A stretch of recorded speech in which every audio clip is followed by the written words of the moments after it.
This podcast is a proud member of the Unidentified Network.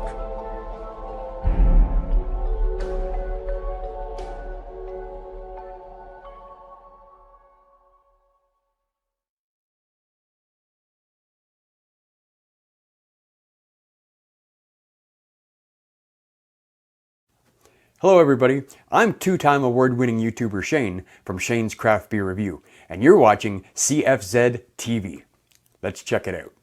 There are places that you go and nothing seems to make much sense. In my experience, sat on my side of the fence, there are people who encounter things that just seem to be weird.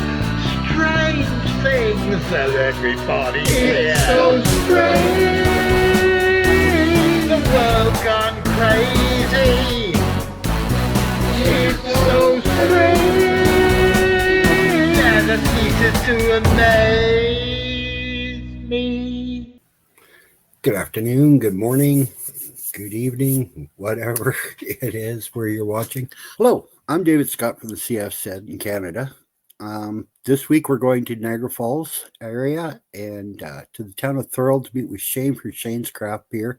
He's going to take us for a tour of one of the streaming tunnels. Enjoy. That sound okay?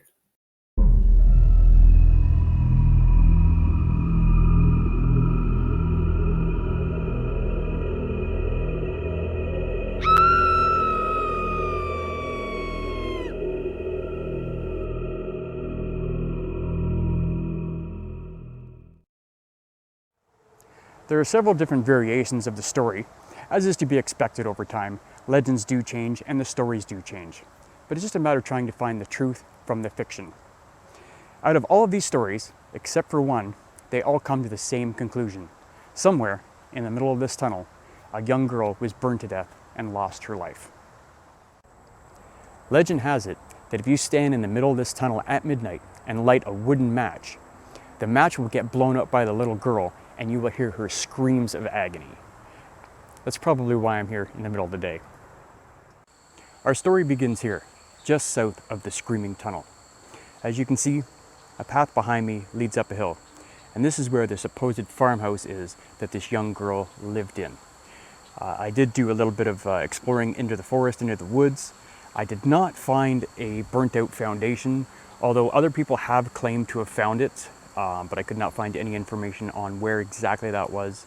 But after a little bit of a search, I couldn't find it. But I'm sure somewhere, lost in these woods behind me, is the old foundation of the house. To the uninitiated, this tunnel behind me looks like an old railway tunnel. That is not what this tunnel was actually for.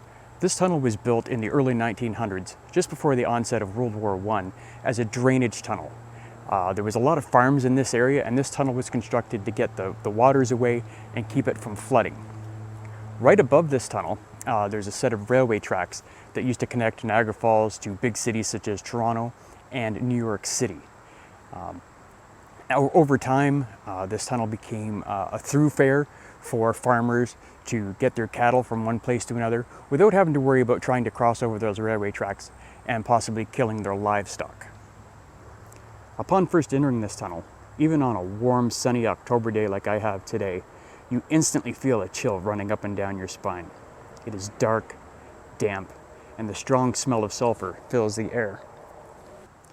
As is common for places like this, the walls are adorned with graffiti, mostly from mischievous teenagers or those trying to prove how brave they are to their friends. One of the most unsettling parts is right in the middle of this tunnel. There's a makeshift cross built, supposedly the spot where the young girl burned to death. The simplest version of this story tells the tale of a young girl who lived in a little farmhouse on the south side of this tunnel. Apparently one night her house caught on fire, and as she was trying to escape, her nightgown caught on fire, and she was running trying to find help, came running through this tunnel and unfortunately succumbed to her injuries and died in the middle of the tunnel. Another version of this story tells of the same girl, except for she lived in this little farmhouse with her very abusive alcoholic father. One night, he got extremely mad at her for whatever reason, doused her with gasoline, and took a wooden match and lit her on fire. Obviously, she screamed to try and get away, ran down the hill trying to find help, and unfortunately succumbed to her injuries and died in the middle of this tunnel.